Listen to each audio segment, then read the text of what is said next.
Hi ഇന്ന് day in my life പറയാൻ വേണ്ടിയിട്ടാണ് വന്നിട്ടുള്ളത്. ഫസ്റ്റ് ക്ലാസ് കഴിഞ്ഞു, രണ്ടാമത്തെ ക്ലാസ് കഴിഞ്ഞിട്ട് ഫസ്റ്റ് ജൂനിയർ ബാച്ചിലായിരുന്നു, രണ്ടാമത്തെ ഒരു ക്ലാസ്സും കൂടി ഉണ്ടായിരുന്നു. ഒരു ഡെയിലി ക്ലൈൻ്റാണ് ഛത്രപൂർ. ആ ക്ലാസ് കഴിഞ്ഞിട്ട് വരുന്ന വഴിക്ക് ഇത് ഛത്രപൂർ നോക്കിയാൽ നമ്മുടെ റോഡ് നിറച്ചും ഡൽഹി റോഡാണ്. പശുക്കൾ ഇറങ്ങി ഇനി ട്രാഫിക് ആവാനായിട്ട് വലിയ പണിയൊന്നുമില്ല. സ്റ്റക്കായിക്കൊണ്ടിരിക്കുകയാണ്. ഓക്കെ, എനിവേ ഞാൻ തിരിച്ച് വീടെത്തി. എൻ്റെ വണ്ടി പുതിയ വണ്ടിയാണ്, അത് മൊത്തം പൊടിയൊക്കെ എടുക്കാനാണ്. ഓക്കെ, നമുക്ക് നമ്മുടെ പച്ചക്കറി കടയാണ് തൊട്ട് താഴെ തന്നെ, എൻ്റെ ഫ്ലാറ്റിന് തൊട്ട് താഴെ തന്നെയാണ് കേട്ടോ.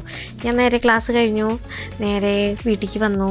പക്ഷേ അതിനിടെ പറ്റിയെന്ന് വെച്ചാൽ മുട്ടിന് ഒരു ചെറിയൊരു ഇഞ്ചുറി വന്നിട്ടുണ്ടായിരുന്നു. ലൈക്ക് ഇന്ന് ക്ലാസ് എടുത്തുകൊണ്ടിരിക്കുമ്പോൾ പറ്റിയതാണ്. പക്ഷേ ഞാനത് കാര്യമാക്കിയില്ല. ഓക്കെ ആയിട്ട് ഞാൻ പോയി. കഴിഞ്ഞ് വീടെത്തിയപ്പോഴാണ് നെക്സ്റ്റ് ക്ലാസ് ക്യാൻസലായപ്പോൾ എനിക്ക് ഒരു മസാല ദോശ അടിക്കാൻ പോയാലോ.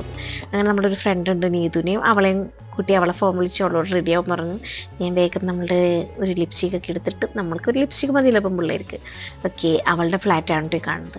അങ്ങനെ ഞാൻ അവളോട് വേഗം താഴത്തേക്ക് വയ്യോ എന്ന് പറഞ്ഞു. വനമാല വരുന്നുണ്ട്, അവൾക്ക് മുട്ടിന് പ്രശ്നമുണ്ട്. ഇപ്പം ഞങ്ങൾ രണ്ട് മുട്ടിന് പ്രശ്നമായിട്ടുള്ള 8-10 കൂടിയിട്ടാണ് പോകുന്നത്. ഓക്കെ, ഞാനാണ് വണ്ടി ഓടിക്കുന്നത്, എൻ്റെ വണ്ടിയാണ്. അവളാണ് ബാക്കിലിരിക്കുന്നത്. അവളുടെ ഹെൽമെറ്റ് ഭയങ്കര സേഫ്റ്റി, ഓക്കെ ടെസ്റ്റഡ് ആയിട്ടുള്ള ഹെൽമെറ്റാണ്. ഞാൻ എപ്പോഴും കളിയാക്കും. ഓക്കെ, എനിവേ ഞങ്ങളുടെ ഇപ്പോൾ ലേഡോസറായിയാണ്. അവിടെ നിന്ന് നേരെ എവിടേക്കാണെന്നുള്ളൊരു പ്ലാനൊന്നുമില്ല, എവിടെ എത്തുന്നു അവിടെ എന്നുള്ളതാണ് വകുപ്പ്. എനിവേ ഞാൻ ഇന്ത്യ ഗേറ്റ് വഴി പോകാമെന്നൊക്കെയാണ് പ്ലാൻ ഇട്ടിട്ടുള്ളത്. അപ്പോൾ ഇങ്ങനെ പോയിക്കൊണ്ടിരിക്കുകയാണ്. അപ്പോൾ അതിനിടയിൽ അവൾ പറയുന്നുണ്ട്, ചേച്ചി ഒരു റെസ്റ്റോറൻറ്റ് ഉണ്ട് മസാല ദോശ കട, ഒരു കുട്ടി റെസ്റ്റോറൻറ്റ് എന്ന് പറഞ്ഞിട്ട്. ഞങ്ങൾ അവിടെ എത്തിയിട്ടുണ്ട്. നോക്കൂ, കുട്ടീസ് അതാണ് അതിൻ്റെ ഒരു പേര്. നമ്മുടെ സൗത്ത് ഇന്ത്യൻ ഡിഷുകളൊക്കെയാണ് അതിലുള്ളത്.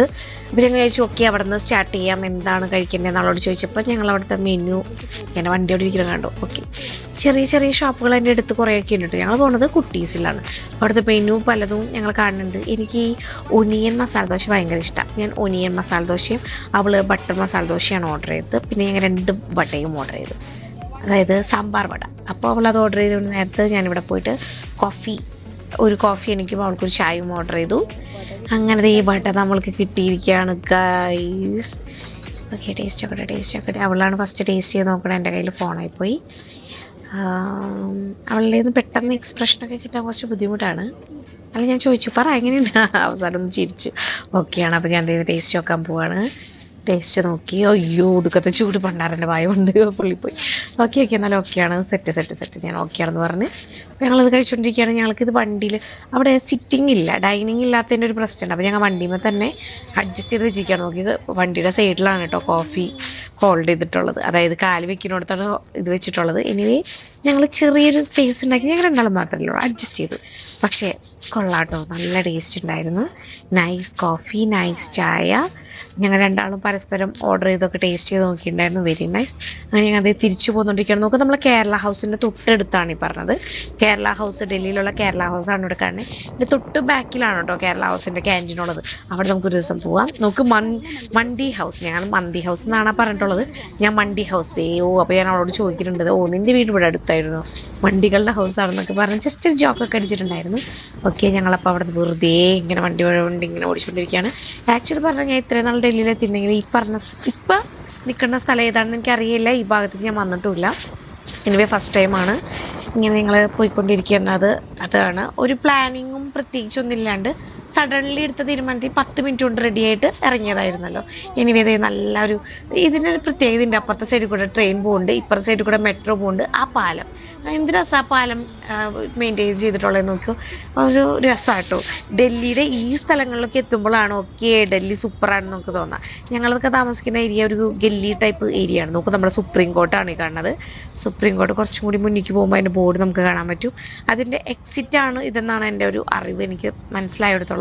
എനിവേ പറയാൻ വിട്ടുപോയി, നീതു അഡ്വക്കേറ്റ് ആണ്, അവള് ഇതിൻ്റെ ഉള്ളിൽ വന്നിട്ടുണ്ടെന്നാണ് പറയുന്നത്. അവിടെ നിന്ന് ഞങ്ങൾ വരുന്ന വഴിക്കായിരുന്നു ലോധി ഗാർഡൻ കണ്ടത്. കാല് 8:10. ഞങ്ങൾ രണ്ടാളും നടന്നു വരുമ്പോൾ എല്ലാവരും ഞങ്ങൾ നോക്കി ചിരിക്കുന്നുണ്ട്. രണ്ടാളും ഒരേപോലെയാണ് നടക്കുന്നത്. ഞങ്ങൾക്ക് രണ്ടാൾക്കും മുട്ടുവേദനയുള്ളതുകൊണ്ട് 8:10 നടക്കുന്നത്. ഓക്കെ, ഞാൻ ജസ്റ്റ് എൻ്റെ ഒരു ഫുൾ വീഡിയോ എടുക്കാന്ന് വെച്ചാൽ ഷൂ കണ്ടോ, ഒരു പുതിയ ഷൂ ആണ്, ബർത്ത്ഡേക്ക് ഗിഫ്റ്റ് കിട്ടിയതാണ് കേട്ടോ. ഓക്കെ, ഞങ്ങൾ ഇവിടെ ലോധി ഗാർഡൻ വേറെ എങ്ങോട്ടും പോയില്ല. ആ ബെഞ്ചുമ്പോൾ വന്നിരുന്നു. അവിടെ നമുക്ക് യോഗ ചെയ്യുന്ന സ്ഥലമാണെന്ന് ഇവിടെ എഴുതി വെച്ചിട്ടുണ്ടായിരുന്നു. ഹിന്ദിയിലാണ്, നിങ്ങൾ കണ്ടോന്ന് എനിക്കറിയില്ല, ജസ്റ്റ് ഞാൻ സൂം ചെയ്തിട്ടുണ്ടായിരുന്നു. ഞങ്ങൾ തൊട്ടെടുത്തൊരു നല്ല ചുള്ളൻ ചെക്കനിരിക്കുന്നുണ്ടായിരുന്നു. അവൻ ജസ്റ്റ് വൈന്നൊക്കെ നോക്കി. അവന് ഞങ്ങൾ മലയാളം അറിയത്തുകൊണ്ട് കുറേ കഥകളും വിശകലങ്ങളും ഇങ്ങനെയൊക്കെ കുറേ കഥകളൊക്കെ പറഞ്ഞിട്ട് ഞങ്ങൾ റിട്ടേൺ പോന്നു. ഈ വരുന്ന വഴിക്ക് സൂപ്പറായിട്ട് അടിപൊളിയായിട്ടുള്ളൊരു സ്ഥലമാണ്. നമുക്ക് ഫുള്ള് കണിക്കൊന്നയും സൈഡിലായിട്ട്. അപ്പോൾ ഞങ്ങൾ പറഞ്ഞു ഇവിടെ നമുക്ക് വീടെടുക്കാം. ഓക്കെ, ഇതെൻ്റെ വീടാണ്, അത് നിൻ്റെ വീടാണ്. പണ്ട് നമ്മൾ ബസ്സിലൊക്കെ വരുമ്പോൾ ഫ്രണ്ട്സോ അല്ലെങ്കിൽ ഫാമിലിയൊക്കെ ആയിട്ട് വരുമ്പോൾ നമ്മൾ പറയും ഈ വീടെൻ്റെ എൻ്റെ വീട് എന്നൊക്കെ പറഞ്ഞ് ഞാൻ പണ്ട് കളിച്ചിട്ടുണ്ട്. അതേപോലത്തെ ഒരു കളി കളിച്ച് ഞങ്ങൾ നല്ല ഹാപ്പി ആയിട്ട് വരികയാണ്. വരുന്ന വഴിക്ക് ഡിഫൻസ് കോളനിയിൽ ഇങ്ങനെ ഫ്രീ ആയിട്ട്, ഈ സമ്മറാണല്ലോ, നല്ല അടിപൊളി ചൂടാണ്, അപ്പോൾ സമ്മറിൻ്റെ ഡ്രിങ്ക് കൊടുക്കുന്നുണ്ടായിരുന്നു. ഏതോ ഒരു നല്ല ഫാമിലി എല്ലാവർക്കും കൊടുക്കുന്നതാണ്. ഞങ്ങളും അത് ഉസിക്ക് കിട്ടുന്നതല്ലേ എന്ന് വിചാരിച്ച് ഞങ്ങളും അത് വാങ്ങി കുടിച്ചു. ആഹാ, ആ തണുപ്പ് ഇങ്ങനെ ഇറങ്ങിയപ്പോൾ ഒരു സുഖമുണ്ട്. ഒന്നും പറയണ്ട, ഇതൊക്കെ കഴിഞ്ഞ് വീടെത്തിയിട്ട് നടക്കാൻ പറ്റാത്ത അവസ്ഥയായി. ആവശ്യം വന്നു ഐസ് വയ്ക്കുന്ന ഒരു കോലാണ് ഈ കാണുന്നത്. ടൂ ഹാർഡ് എന്ന് വെച്ചാൽ എനിക്ക് സഹിക്കാൻ പറ്റുന്നുണ്ടായിരുന്നില്ല. പിന്നെ കുറച്ച് നേരമൊക്കെ കിടന്നുറങ്ങി. അത് കഴിഞ്ഞിട്ട് വൈകിട്ടത്തെ ക്ലാസ്സിന് റെഡി ആവാണ്. പോകണ്ടെന്നൊക്കെ ക്ലാസ് ക്യാൻസൽ ചെയ്യാമെന്ന് വിചാരിച്ചു, പക്ഷെ ക്യാൻസൽ ചെയ്യാൻ പറ്റില്ല. എന്നാലും ഞാൻ 8:10 കാല് വെച്ച് ഇങ്ങോട്ട് ക്ലാസ്സിലേക്ക് പോകാൻ പോകുകയാണ്. 2 ക്ലാസ്സേ ഉള്ളൂ. ഒന്ന് എൻ്റെ ഫേവറേറ്റ് അമ്മാമ്മയുടെ ക്ലാസ്സും പിന്നെ ഒരു സാനിയ എന്ന് പറഞ്ഞിട്ടുള്ള കുട്ടിയുടെ ക്ലാസ്സാണ്. ഇപ്പോഴത്തെ സാനിയുടെ വീട്ടിലതിനെത്തി അതേ ക്ലാസ് കഴിഞ്ഞു തിരിച്ചു വന്നുകൊണ്ടിരിക്കുകയാണ്. എക്സ്ട്രീം ആയിട്ടുണ്ട് പെയിൻ, പക്ഷേ അമ്മാമ്മ എനിക്കൊരു പെയിൻ കില്ലർ തന്നിട്ടുണ്ടായിരുന്നു. അപ്പം പെയിൻ കില്ലർ അടിച്ചിട്ടുണ്ടെന്നുണ്ടെങ്കിലും 8:10 തന്നെയാണ്. ഓക്കെ, ഇന്നത്തെ എൻ്റെ ദിവസം കഴിഞ്ഞു. Bye guys.